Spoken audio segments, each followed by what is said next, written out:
Je m'appelle Thierry Melot, je suis architecte depuis un certain temps et ma carrière s'est construite sur le fait que j'ai réalisé à travers l'Afrique, l'Asie, l'Europe, un certain nombre de projets urbains et de grands équipements publics.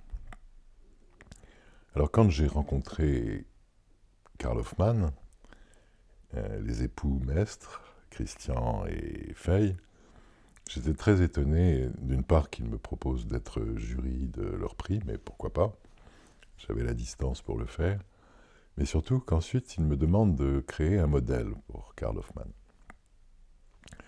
Alors, je me suis donné le temps, on a réfléchi cet été, et après avoir regardé comment il travaillait, ce qu'il faisait, je me suis dit qu'il fallait créer un modèle qui dénote par rapport à leur production, qui est extrêmement contemporaine, sobre, rigoureuse, d'une très haute facture, et qu'on pouvait faire quelque chose de plus romantique, de plus sensuel, et qui soit également une création contemporaine.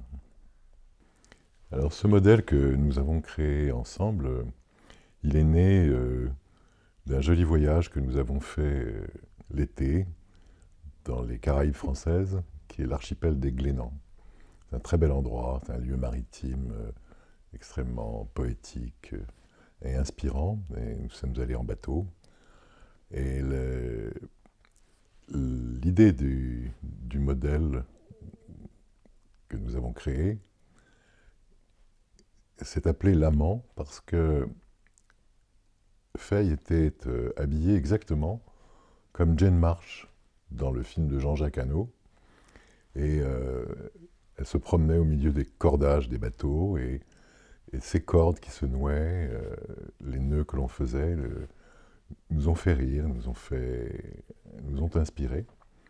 Et le modèle est né comme cela, de l'idée que l'on pouvait faire avec ce simple geste de la corde qui se noue autour d'un objet de métal, devenir un bijou de bronze dont nous ferions le modèle, l'amant.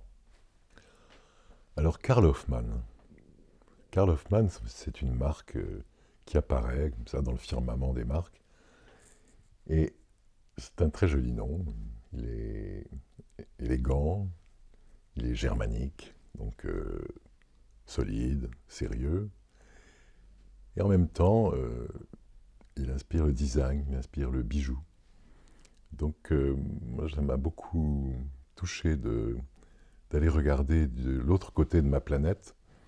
Moi, ma planète, c'est la ville, c'est la grande échelle, c'est le territoire, c'est l'espace urbain, les grands équipements, les théâtres, les musées, les universités, les quartiers de bureaux. Et finalement, il y a une continuité totale pour un créateur dans la séquence des objets à descendre vers l'infiniment petit.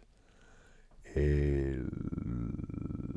l'objet Karl Hofmann, c'est l'infiniment petit de la vie quotidienne. Et donc c'est la quintessence de la politesse des choses, celle qui nous entoure, qui fait notre espace et notre environnement. Et donc aller à cet autre bout de l'échelle m'a touché et inspiré.